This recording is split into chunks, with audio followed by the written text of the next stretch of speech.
Hello everyone, welcome back to our channel Towards Max Chess. So sorry I haven't been able to do videos this past few days because we were just so busy traveling, and also it's Father's Day last Sunday. The kids were asking so much of my time because most of the time when I was in Singapore it was all just playing this GM Invitational.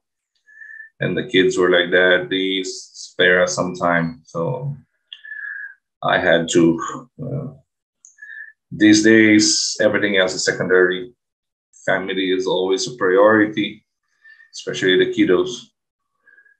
And that's probably the main reason why I wasn't able to do videos on this channel. But I miss doing it. And also, it's the candidates in a very important tournament of the year where the winner meets the current world champion, Magnus Carlsen.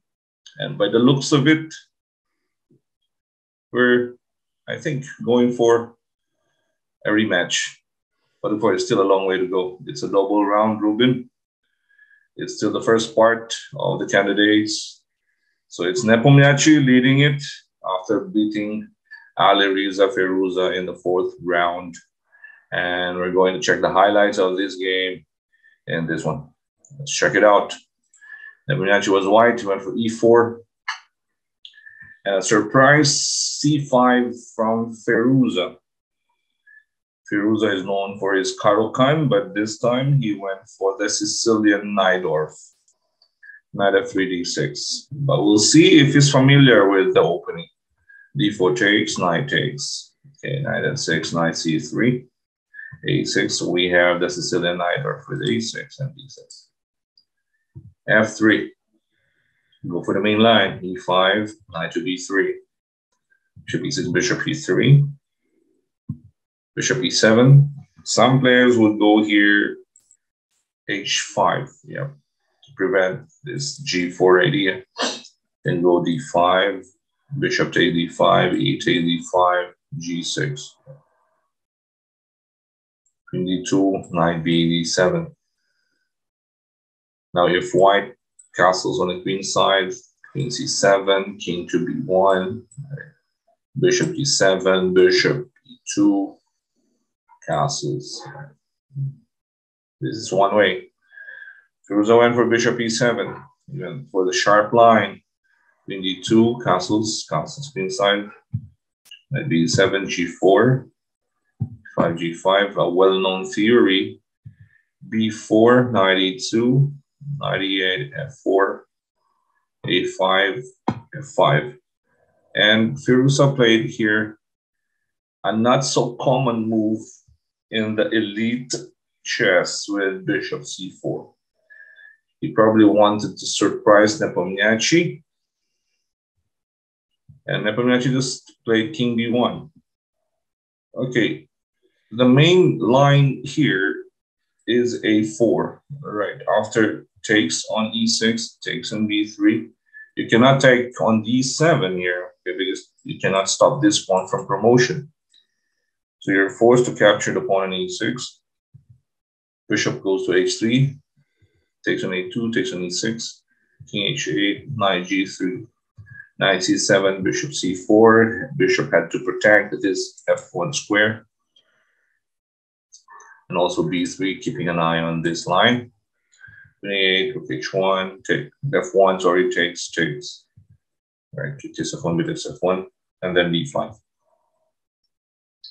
There's a game played by Caruana against Galfan. Galfan has black 1 in this line.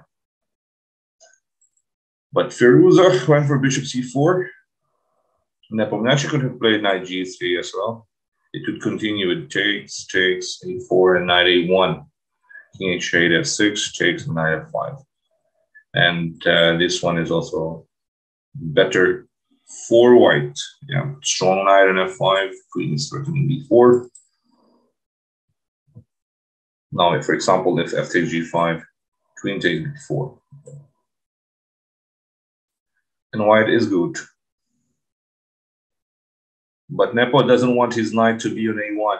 He wants it to go c1, played by king b1. Right. Line clearance for the knight on c1. a4, knight c1, d5, f6, takes. White sacrifices, it's a positional sacrifice to open up this g5 for the king, also threatening bishop h6. Knight g3, takes on f1, maybe takes on f1 was not the best. So it was important to go king h8 first here. I don't know, maybe Firouzja was worried about this line. Takes, rook takes d8, yes, and then knight f5. He doesn't want to exchange his bishop, he wants to keep it. So you play bishop takes f1, a3, b3, king h8. But white now has e takes d5, an important pawn. Compared it to earlier, king h8. Yep. The bishop protects important d5 pawn. Because if white plays b3 here, bishop takes f1. Yeah. Let's say rook h takes f1, then the knight goes to d6, hitting e4, and hitting c3. But bishop takes f1, takes and king h8, sorry, king h8 now is white dominating the game. They take d5, pass pawn, and Firouzja blundered with knight d6. This is just a case of unfamiliarity. Yeah, he is just unfamiliar with this position. Well, he used to play Caro-Kann, not necessarily, and it shows you.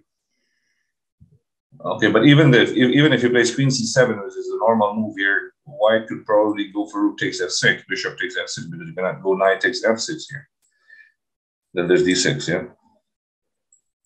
Bishop takes f6, d6, queen c6, for example, queen takes b4.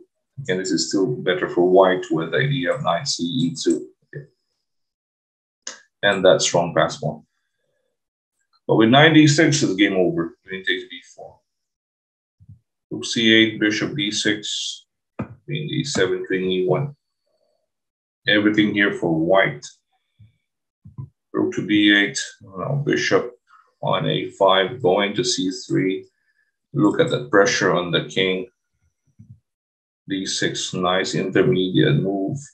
Bishop goes back, bishop c3. Knight d3. No sweat for Nepomniachtchi here. Knight d5, knight f4. And in the candidates, you cannot have this preparation. You need to have better preparation because, again, this is an important tournament. And the winner here means the world champion.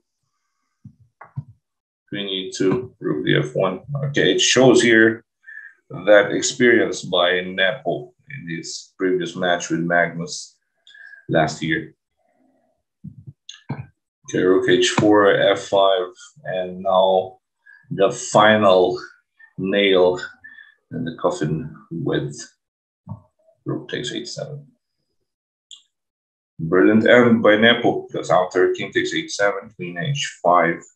Firouzja went for king g8. Now if he goes for queen h6, just the simple queen takes e8 wins.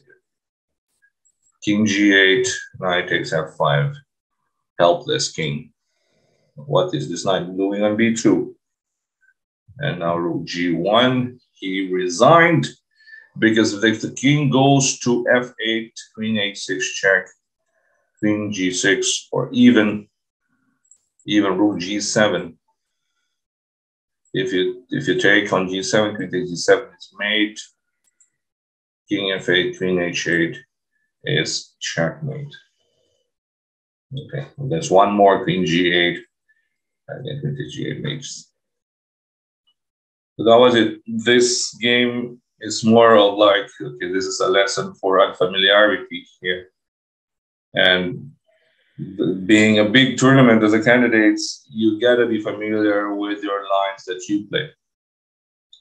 I think Firouzja had to go back to his Caro-Kann nuts. Okay, it was an opening surprise, but he surprised himself as well in the middle game. with that knight d6. Yeah, this important details also, subtleties, because playing a line, you need more time, especially the Najdorf, one of the most complicated lines there is.